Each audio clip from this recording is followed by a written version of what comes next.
Waktunya kita gas si gosong ya. Biarkan makin menjadi juga orang ini ya, makin menggila. Kedok, kartumu tuh ada di saya. Kau ngemis kepada siapapun saya tahu. Saya tahu.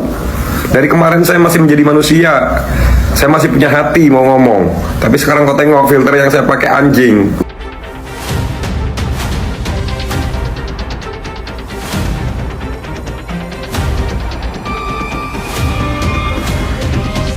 Walah Miss Gosip. Lu muka satu aja nggak keurus, malah mau bermuka dua. Jadi ceritanya gini ya, Miss Gosip ini yang memperkenalkan diri kepada salah satu owner. Terus perkenalannya ditolak. Setelah perkenalannya ditolak, tiba-tiba kok sekarang katanya saya yang mengajukan proposal kepada salah satu owner, terus proposal saya ditolak. Itu cerita kau, Basi. Cerita kau yang tiba-tiba diputarbalikkan, gua yang kena imbasnya. Agak lain ku tengok ceritanya lu sendiri, orang juga pada tahu. Tiba-tiba gua yang diimbaskan. Dan lu tahu nggak? Lu juga aja diblok sama manajer Dr. Reza Gladys. Karena kenapa?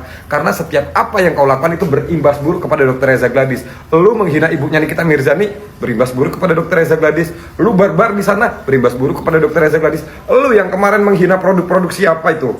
Yang sampai lu di DM dikejar-kejar sama ownernya. Itu produk siapa kemarin? Itu berimbas buruk kepada Dr. Reza Gladys juga. Yang katanya karena Miss Gosip pernah foto bareng sama Dr. Reza sama Kak Fitri. Itu imbasnya ke siapa? Nah terus tiba-tiba sekarang lu fitnah gua. Aduh ya, gua chat dari pagi sampai detik ini aja nggak ada lu ngebales. Lu takut?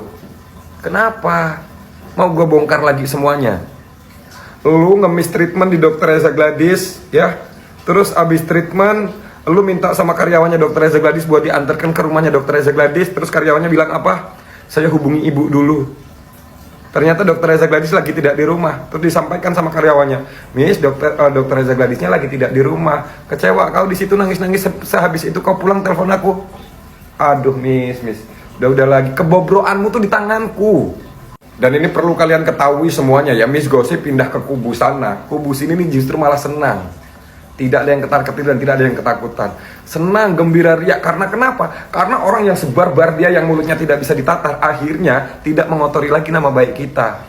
Yang tadinya dia lakukan apapun itu imbasnya ke kita, sekarang alhamdulillah bersih. Udah kalau di sana kan udah kelihatan nanti bagaimana. Udah, itu aja.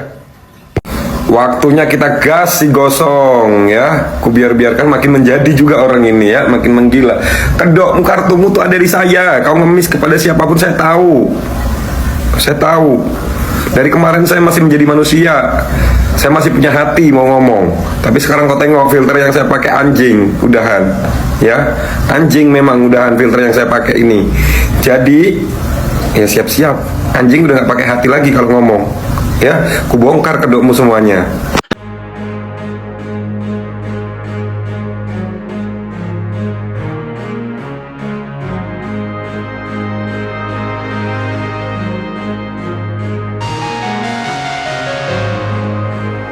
Ini gua sepil tipis-tipis dulu ya. Jadi si gosong ini pernah nge-DM Bu HS, memperkenalkan diri, halo Bu, salam kenal, bla bla bla bla bla, banyak omong gitu ya. Terus Bu HS jawabnya gimana? Emoticon yang tangan begini, tangan dua begini, sama ngomong begini.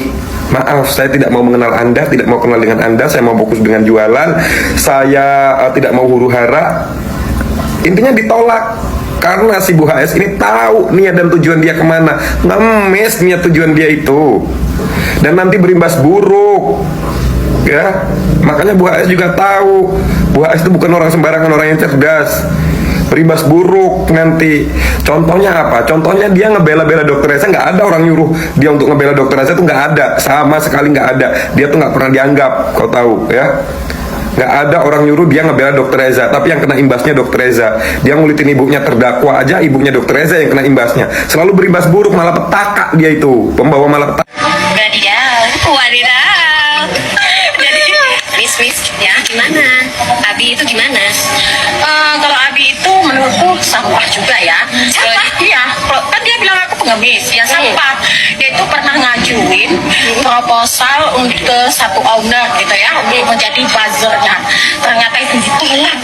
Baru ini Intan atau Miss Gosip melakukan siaran langsung di TikTok dan berkomunikasi dengan adik kandung dari Nikita Mirzani, yaitu Lintang. Dan di dalam live tersebut, Intan mengaku bersalah dan meminta maaf kepada Lintang sekaligus keluarga besar Nikita Mirzani karena telah pernah membuat konten yang mengandung unsur penghinaan kepada almarhumah ibu dari Nikita Mirzani.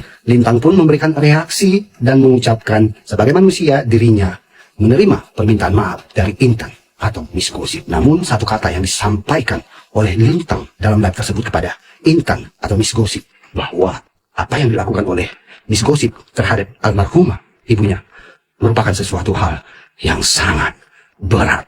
Apakah kalimat sangat berat yang diucapkan oleh Lintang kepada Intan tersebut sebagai sinyal bahwasanya pihak keluarga dari Nikita Mirzani akan menempuh jalur hukum kepada Intan Mutia atau Miss Gosip? Usai dirinya memperkenalkan diri kepada salah satu brand owner sekaligus pemilik pabrik kosmetik dan pabrik farmasi, Miss Gosip ditolak mentah-mentah oleh brand owner tersebut. Dan setelah merasa Miss Gosip tidak masuk ke dalam manajemen perbazaran, Miss Gosip berbelok arah dan sekarang dengan bangganya menunjukkan dirinya bahwasanya dirinya telah masuk ke salah satu manajemen buzzer serta menawarkan teman-teman lamanya untuk ikut. Melalui direct message di Instagram, Miss Gosip pun mengirimkan pesan kepada salah satu pendukung setia Dr. Reja Gladys dengan bunyi, ada rencana cari duit enggak? Namun niat busuk dari Miss Gosip tidak mendapatkan sambutan yang baik. Pesan tersebut ditolak mentah-mentah. Warganet pun digegerkan dan heboh setelah beredarnya chattingan WhatsApp yang diduga berasal dari Miss Gosong, di mana Miss Gosong tersebut menanyakan kabar terkait dengan sudah cair atau belum uang jajan kepada salah satu pendukung setia tanpa pamrih dari Dr. Reja Gladys. Pendukung tersebut memberikan jawaban bahwasanya dirinya tidak tahu menahu terkait dengan pertanyaan dari Miss Gosong tersebut. Namun seolah menjelaskan, Miss Gosong pun mengatakan bahwasannya terkait dengan tit, masa nggak ada say? Lalu orang tersebut pun menjawab dengan mengatakan nggak ada. Lalu Miss Gosong pun memberikan jawaban kembali dengan mengatakan, katanya sih memang cuman sedikit, mungkin sekitar 100-an, makanya kamu tidak dihubungi. Akhirnya Miss Gosong pun cair dengan bayaran 150.000.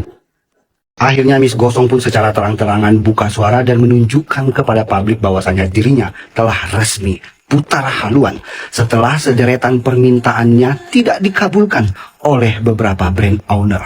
Yang terbaru, Miss Gosong memberitahukan bahwasanya dirinya pernah meminta untuk diberikan skincare kepada salah satu pihak dokter dalam huru-hara skincare ini. Namun, niatnya untuk diberikan skincare tak diindahkan oleh salah satu pihak dari dokter yang dimintai skincare tersebut. Dalam cuplikan chattingan WhatsApp yang diduga dari Miss Gosong, tampak jelas Miss Gosong bercerita bahwasanya dirinya meminta skincare namun tak digubris. Publik pun menilai kemunculan Miss Gosong di huru-hara skincare ini memang niat awalnya untuk mengemis online.